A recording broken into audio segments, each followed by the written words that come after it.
लोकसभेच्या निवडणुकीच्या निमित्तानं जर तुम्हाला मला पावती द्यायची असेल तर ही जी सगळी कामं चाललेली आहेत, बारामतीमध्ये जो बदल चाललेला आहे, आपल्या करा नदी, आपली नीरा नदी, आपली जनाई शिरसाई पुरंदर, त्याच्यामध्ये तर मी काय काय निर्णय घेतले, कुणालाही तशा पद्धतीचे निर्णय घेता आले नसते. अशा प्रकारचे निर्णय धाडसाने घेतले.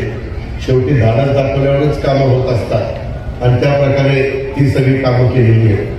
त्याकरता उद्या ज्यावेळेस खासदारकीच्या निवडणुका येईल, उमेदवार लवकरच महायुतीचा कोण आहे ते जाहीर करेल. पण मी उमेदवार आहे, अजित पवार उमेदवार समजून तुम्ही तिथं मला मतदान केलं पाहिजे. तुम्हाला आग्रहाची विनंती, कळकळीची विनंती. तसं जर कोण भावनिक होतील, कोण आणखीन काय सांगतील, कोण म्हणतील आमची आता ही शेवटचीच निवडणूक आहे, अमकच आहे तमकच आहे, आता खरीच ती शेवटची कधी होणार आहे मला माहिती नाही, परंतु सतत असं सांगितलं जातं. ते तुम्ही भावनिक होऊ नका, ही माझी खूप कळकळीची विनंती आहे. शरद पवारांच्या मरण हे तुमच्यासाठी फार महत्त्वाचं आहे. कधी शेवटची निवडणूक हे समजत नाही, म्हणजे त्यांनी उद्याच मरावं अशी तुमची इच्छा दिसते. तुम्ही त्यांचा किती द्वेष करताना हे मी फार पूर्वीपासून बघितलं आहे. कुठल्याही मिटिंगमध्ये तुम्ही त्यांच्या डोळ्यात डोळे घालून बोलत नव्हतात, बोलला नाहीत. जेव्हा शरद पवार साहेब बोलायचे, महत्त्वाच्या विषयावर बोलायचे, तुम्ही अशा बाजूला बसून बोलायचे, हां बरोबर आहे, असंच झालं पाहिजे, पण तुमची नजर असायची भलतीकडे.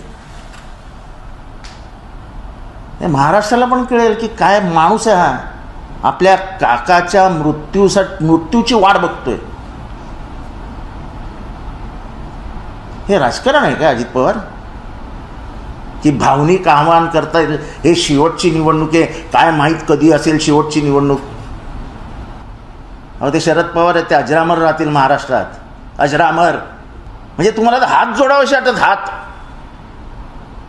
की या माणसाला माणुसकी, या माणसाला प्रेम, या मनुष्याला आपुलकी काहीच राहिलेलं नाही. अरे दुश्मनाचाही बाप मरू नये अशी मानणारं आम्ही माणसं आहोत. हा बाप असतो शेवटी. म्हणजे अजित पवारांनी तर आज सगळ्या हद्द ओलांडली की शरद पवार कधी मरतायत. भावनिक आव्हान करतील. भावनिक आव्हान नाही, तुम्हाला बारामतीची जनता जागा दाखवेल.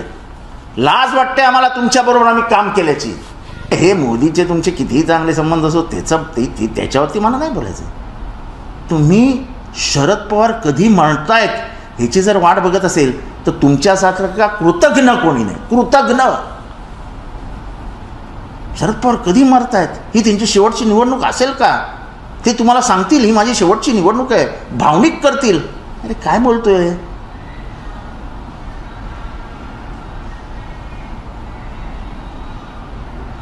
म्हणजे ज्या कुटुंबाने तुम्हाला सगळं दिलं, ज्या माऊलीने तुम्हाला जेवायला दिलं, ज्या माऊलीने तुम्हाला पोरासारखं वागवलं,